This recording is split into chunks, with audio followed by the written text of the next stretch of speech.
À Nairobi ce mardi, la vie a repris son cours au lendemain des affrontements entre manifestants et forces de l'ordre. Les magasins ont rouvert dans le calme. Les habitants sont de retour au travail après une journée de pause forcée. C'est le cas de ce chauffeur de mototaxi. Je n'ai pas travaillé hier, donc je n'ai pas du tout gagné d'argent. J'espère en tout cas que le gouvernement, que cela plaise ou non, a entendu les revendications du peuple. Les principales voies de la capitale avaient été bloquées lundi par le gouvernement. Une mesure prise pour dissuader les manifestants de rejoindre le centre-ville. Comme chaque année, ils commémoraient le soulèvement du 7 juillet 1990. Les Kenyans étaient alors descendus dans la rue pour réclamer l'instauration du multipartisme, un hommage conjugué depuis l'an dernier à une vague de contestation contre le président William Ruto, accusé de corruption et de violences policières. Le 25 juin dernier, 19 manifestants ont été tués par les forces de l'ordre.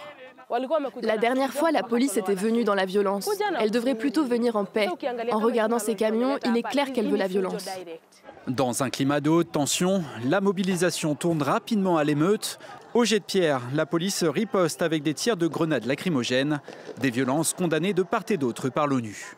Nous sommes très perturbés par le meurtre d'au moins 10 personnes ainsi que par le pillage et la destruction de biens au Kenya. Des munitions létales, des balles en caoutchouc, des gaz lacrymogènes et des canons à eau ont été utilisés.